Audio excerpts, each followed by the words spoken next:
Elaine Welteroth is known for breaking barriers. She rose through the ranks of the fashion and beauty industries. At age 29, she became the youngest and only the second African-American editor-in-chief in Condé Nast history. Now she's just finished her first season of Project Runway. And she's out with a new memoir called More Than Enough, claiming space for who you are no matter what they say. My colleague, Vladimir Duthiers, sat down with her earlier to discuss it. This book is for everybody, and it's not. I mean, I think that generally when people release books, you think, oh, there's a target audience, or there's somebody that you were specifically going after. Was there, or was it for people to take from it what they will, to be inspired from your inspirational story? This book was written for anyone who knows what it is to be the only one in the room, or one of few. It's written for anyone who is from a small town and has a big dream. It is for anyone who exists at the intersection of race, of politics, anyone who's ever felt confined by the way that the world labels them. And so it is really so much bigger than my story. It is about our stories. Right. And I think that, and I hope, and I'm glad to hear that so many different kinds of people will see themselves and their experiences reflected on these pages. What I love about this book and the stories that you tell, especially as you are trying to understand who you are, is you've been able to articulate that. And for so many of us, for so many people, you go through life unable to put your finger on what it is that sometimes makes you feel as if you're the only one. Tell me about the journey from where you were asking questions of yourself to the point where you're able to articulate it in this book that is going to provide a roadmap for so many people. It's such an interesting question because I don't know where that inclination to tell the truth comes from. But I know that it's been in me since I was a child. Like I think I was always a journalist. And I think the spirit of a journalist is really the spirit of a truth teller. We want to find the truth. We want to share the truth. And that's what this book is about. It's about telling the truth in an age where we live in sound bites.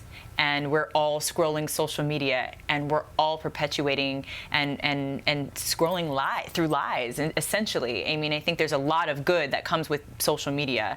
There's a two-way dialogue now, and people who have been marginalized in mainstream media now have a significant voice and have an opportunity to build a following and to build platforms without the gatekeepers' sort of approval. So it's great, but I also think, like, as someone who's been held up as a trailblazer in my career, I feel like I owe this next generation of young leaders so much more than I could ever fit in a pithy little caption on Instagram or in a filtered image or in a tweet.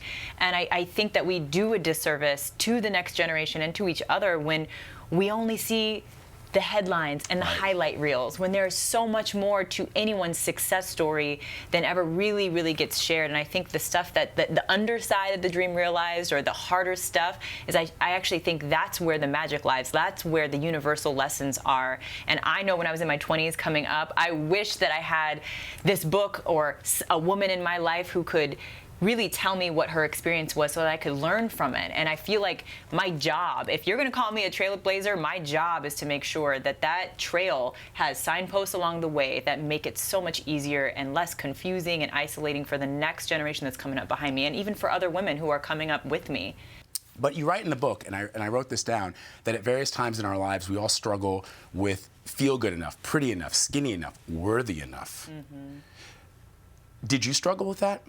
Absolutely. Every one of those isms I've experienced at some point in my life, whether it's ageism, racism, sexism, and so many of us have. Right. And for generations, women and people of color have been made to feel systemically that we are not enough to be in certain spaces or to achieve certain things. And so I think we need more counter narratives that are pushing back against that, that are reminding us that no matter what the world says, no matter what we are telling ourselves because of the way that we internalize these messages over time, we're more than enough. We have everything that we need to do what we're meant to do, and we are more than enough, even if we are a work in progress. And I think that caveat's important because it's not about perfectionism, and it's not about reaching one, singular destination that defines success. We get to define success, we get to redefine success, we get to dream, and then we get to decide we can dream a bigger dream. We can change our directions, and I think that's what this book is about. This book is about liberation from labels, from boxes that we've been placed in, and I hope that people feel a sense of liberation after they read the story. Thank you so much. This was so wonderful. Vlad. Thank you for having me on. Thank you. This was an honor. This is wonderful. I love talking to you. This book is incredible. I encourage everybody to read. It's called More Than Enough, Claiming Space for Who You Are, no matter what they say. Elaine Welteroth, thank you very much. Thank you.